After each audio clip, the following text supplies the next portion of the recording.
வணக்கம். டிஎன்யூஆர்பி பிசி தேர்வு சம்பந்தமா ஒரு தகவல் வந்திருக்கு. ஆனா அத படிச்சோனே என்னடா இது ஒண்ணுமே புரியலையேன்னு தோணுது. வாங்க, அந்த குழப்பமான அறிவிப்புக்குள்ள உண்மையில என்ன அர்த்தம் ஒளிஞ்சிருக்குன்னு நாம ஒன்னா சேர்ந்து கண்டுபிடிக்கலாம். முதல்ல இந்த வரிகளை பாருங்களேன். இதுதான் அந்த அறிவிப்பிலிருந்து எடுத்த ஒரு சின்ன பகுதி. இத பார்த்ததும் என்ன சொல்ல வராங்கன்னு கொஞ்சம் குழப்பமா இருக்கு இல்லையா? வார்த்தைகள் எல்லாம் அங்கொன்னு இங்கொன்னுமா இருக்கு. ஒரு முழுமையான அர்த்தம் டக்குன்னு பிடிபட மாட்டேங்குது. சோ நம்ம எல்லாருக்கும் மனசுல வர்ற முதல் கேள்வி இதுதான்.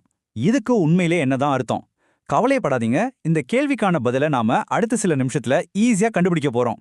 ஒவ்வொரு துண்டா எடுத்து ஒன்னா சேர்த்து இது என்ன சொல்ல வருதுன்னு முழுசா புரிஞ்சுக்கலாம். சரி, வாங்க நம்ம வேலையை ஆரம்பிக்கலாம்.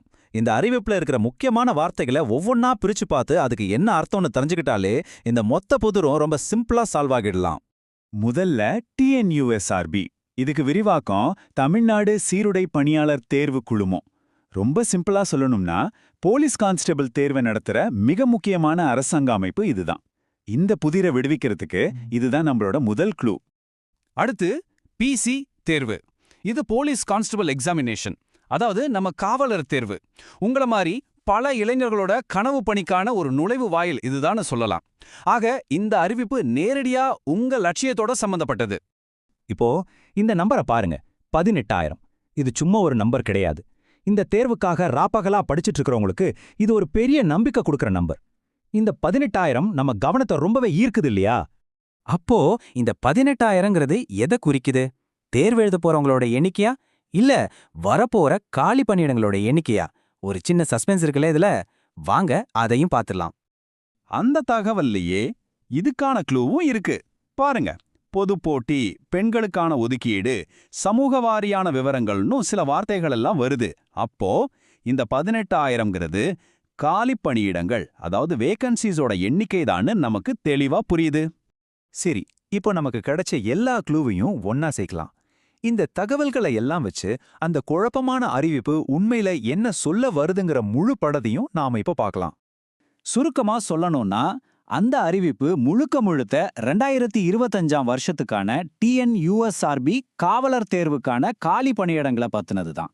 இப்ப எல்லா துண்டுகளும் கலெக்டா அதோட இடத்துல பொருந்துடுச்சு இல்லையா? வாங்க, இந்த அறிவிப்பை இன்னும் சிம்பிளா ஸ்டெப் பை ஸ்டெப்பா புரிஞ்சுக்கலாம். 1, இது டிஎன்யூஎஸ்ஆர்பியோட பிசி தேர்வு பத்தினது. 2, இது 2025 வருஷத்துக்கானது. 3, 18,000 அப்படிங்கறதா இதுல முக்கியமான நம்பர். கடைசியா இந்த 18,000 வேகன்சி எப்படி பொது போட்டி, பெண்கள் அப்புறம் சமூக வாரியா பிரிக்கப்பட்டிருக்குன்ற டீடைல்ஸும் அதுல இருக்கு. இப்போ எல்லாம் கிறிஸ்டல் கிளியர் தானே? சரி, இதையெல்லாம் புரிஞ்சுக்கிட்டோம். ஆனா இந்த தகவல் தனிப்பட்ட முறையில உங்களுக்கு எப்படி உதவ போகுது?